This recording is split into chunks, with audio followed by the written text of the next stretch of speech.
ಬೀರಪ್ಪನಿಗೆ ವಸದಾನ ಕೊಡೋದು ಬಿಟ್ರಿ, ಆಮೇಲೆ ಮೊದಲನವರಿಗೆ ಕೊಡೋದು ಬಿಟ್ರಿ, ಬೀರಪ್ಪನ ಕರ್ಸೋದು ಬಿಟ್ರಿ, ಎಲ್ಲ ಬಿಟ್ರಿ. ಮತ್ತೆ ಎಲ್ಲ ಬಿಟ್ಟರೆ ಮತ್ತೆ ನಮ್ದು ಹೆಂಗೆ ನಡೆಯಿದೆ? ಮುಂದುವರಿಬೇಕಲ್ಲ, ಮುಂದುವರಿಬೇಕು ಬೇಡ? ಸಂಸ್ಕೃತಿ ಯಾವಾಗಲೂ ಅರಿಬೇಕು, ಮುಂದುವರಿಬೇಕು. ನಿಮ್ಮಿಂದ ಈಗ ಇವ್ರು ಮಾಡಿದ್ದಾರೆ, ಮುಂದೆ ಇನ್ನೊಬ್ಬರು ಮಾಡಬೇಕು. ಸತ್ಯನಾರಾಯಣ ಪೂಜೆ ವ್ರತ ಇಳಿಸೋಕ್ಕಿಂತ ನೀವು ಬೀರಪ್ಪ ಪುರಾಣ ಇಳಿಸಿ, ಆಲ್ಮತ ಪುರಾಣ ಇಳಿಸಿ, ರೇವಣಸಿದ್ದನ ಚರಿತ್ರೆ ಇಳಿಸಿ, ಕನಕದಾಸನ ಚರಿತ್ರೆ ಇಳಿಸಿ. ನೀವು ನಮ್ಮ ಪರಂಪರೆ ಬಿಡ್ತೀರಾ, ಬೇರೆ ಪರಂಪರೆ ಬೆಳೆಸ್ತೀರಾ. ಅದಕ್ಕೇನೆ ಆದರ್ಶವು ಮಾಡಿದ್ದಾರೆ.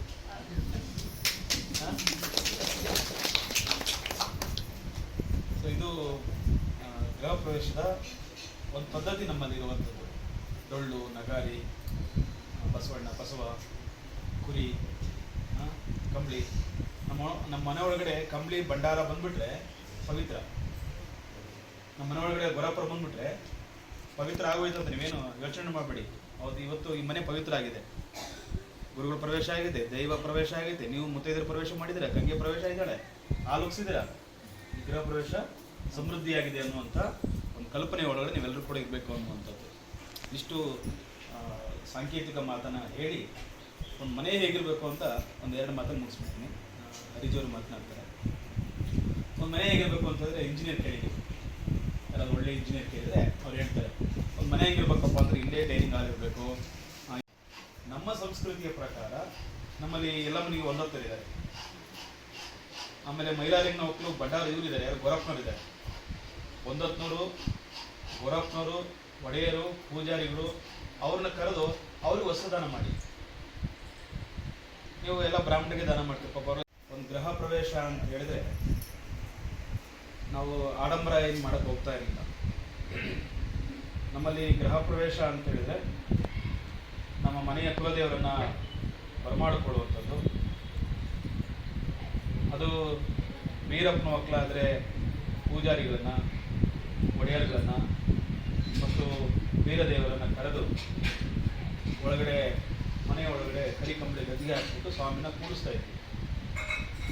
ಬೆಳಗ್ಗೆ ಎದ್ದು ಮುತ್ತೈದರು ಗಂಗೆ ತರ್ತಾ ಇದ್ವಿ. ಗಂಗೆಯನ್ನು ತಗೊಂಬಂದು ವೀರದೇವರು ಮತ್ತು ಪೂಜಾರಿ, ಒಡೆಯರುಗಳು ಮನೆ ಪ್ರವೇಶ ಮಾಡಿದರೆ ನಿಮ್ಮ ಗೃಹ ಪ್ರವೇಶ ಮುಕ್ತಾಯ ಆಯಿತು ಅಂತ. ಆದರೆ ಸ್ವಲ್ಪ ಮಾಡರ್ನ್ ಆಯ್ತು. ಈಗ ಪಕ್ಕದ ಮನೆಯವರು ಸತ್ಯನಾರಾಯಣ ಪೂಜೆ ಮಾಡಿದ್ರು ಅಂತೇಳಿ ಇವರು ಮಾಡೋಕ್ಕೆ ಶುರು ಮಾಡಿದ್ರು.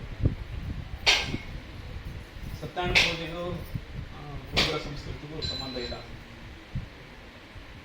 ಆಚರಣೆಯ ಸಂಸ್ಕೃತಿ ಅಲ್ಲ, ನಮ್ಮ ಪರಂಪರೆ. ನೋಡಿ, ಇವತ್ತು ಕುಪ್ಪೂರಿಗೆ ನಾವ್ಯಾರು ಹೋಗೋಕ್ಕಾಗಲ್ಲ. ಕುಪ್ಪುರೇ ಬಂಧನೆ ಅಂದರೆ ದೈವವನ್ನೇ ಮನೆಗೆ ಕರೆಸಿರುವಂತಹ ಶಕ್ತಿ ಇರುವಂಥದ್ದು ಆಲ್ಮತಸ್ಥರಿಗೆ. ನೋಡಿ, ಇವತ್ತು ಕುಪ್ಪುರೇ ಬಂಧನೆ. ಇಷ್ಟುಗೆ ಹೋಗೋದಕ್ಕಿಂತ ನೀನೇ ನಮ್ಮ ಮನೆಗೆ ಬಾರಯ್ಯ ಅನ್ನುವಂಥ ಅದು ಆಲ್ಮತಸ್ಥರಿಗಿದೆ.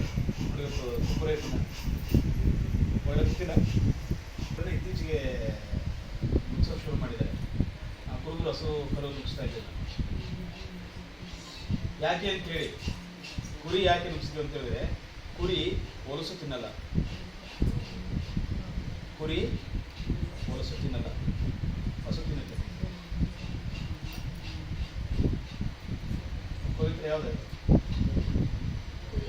ಈಗ ಬಿಟ್ರಿ ಪಕ್ಕದ ಮನೆಯವ್ರು ಮಾಡಿದ್ರೆ ನಾವು ಮಾಡಬೇಕು. ಪಕ್ಕದ ಮನೆಯವರು ಹಸು ಕರು ನುಗ್ಸಿ ನಾವು ನುಗ್ಸ್ಬೇಕು. ಕುರಿ ಹೊಲಸು ತಿನ್ನಲ್ಲ. ಆಮೇಲೆ ಕುರಿ ಅದು ಲಕ್ಷ್ಮಿಯ ಸಂಕೇತ, ಕುರಿ ಪವಿತ್ರದ ಸಂಕೇತ. ಕಂಬಳಿ ಯಾವ್ದು ತೆಗೆಯೋದು? ನಿಮ್ಮ ಮನೆಗೆ ಗುರುಗಳು ಬಂದರೆ ಏನು ಹಾಸ್ತೀರಾ? ಕಂಬಳಿ. ಕಂಬಳಿ ಎಲ್ಲಿಂದ ಬರುತ್ತೆ? ಕುರಿ ಸಪ್ರೇಟ್ ಕಟ್ ಮಾಡ್ತೀರಾ? ಕುರಿ ಇರುವಾಗಲೇ ಕಟ್ ಮಾಡಿ ಅದನ್ನು ಕುರುಬ ಭಕ್ತಿಯಿಂದ ನೇಯ್ದು ಭಗವಂತ ಸಮರ್ಪಣೆ ಮಾಡ್ತಾನೆ. ಕುರಿ ಪವಿತ್ರ. ಅದಕ್ಕೆ ಅವ್ರಿಗೆ ಎದೆ ಕುರಿ ನುಗ್ಸಪ್ಪ ಅಂತ ಕುರಿ ನುಗ್ಸಿದ್ದಾನೆ. ಆಕ್ಚುಲಿ ಇವತ್ತು ಆದರ್ಶ ಗೃಹ ಪ್ರವೇಶ ಕುರುಬರ ಸಂಸ್ಕೃತಿಯ ಪ್ರಕಾರನೇ ಆಗೈತೆ. ಇದನ್ನೇ ಎಲ್ಲರೂ ಫಾಲೋ ಮಾಡಬೇಕು. ಏನು ಮಾಡ್ತೀರಾ? ಫಾಲೋ ಮಾಡಲ್ಲ. ಬೈಯಕ್ಕೆ ಶುರು ಮಾಡ್ತೀರಾ. ಹೋಗಿದ್ವಿ ಕಡೆ ಅವ್ರ ಮನೆಗೆ, ಏನಿಲ್ಲ, ಬೀರಪ್ಪನ ಗುಡಿಸ್ತಾರೆ, ಸ್ವಾಮಿ ಪುತ್ರರು ಧೈರ್ಯ ಬಂದರು, ಎಲ್ಲ ಮಾಡಿದ್ರು. ಅದಕ್ಕೆ ನೀವೇ ಅಪಪ್ರಚಾರ ಮಾಡ್ತೀರ. ನೀವೇನು ಹೇಳ್ಬೇಕು ಅಂತ ಹೇಳಿದ್ರೆ, ಮಂಜಣ್ಣ ಮನೆಗೆ ಹೋಗಿದ್ವಿ, ಕುರುಬರ ಸಂಸ್ಕೃತಿಯ ಪ್ರಕಾರನೇ ಮನೆ ಗೃಹ ಪ್ರವೇಶ ಆಯಿತು ಅಂತ ನೀವೆಲ್ಲ ಹೇಳ್ಬೇಕು.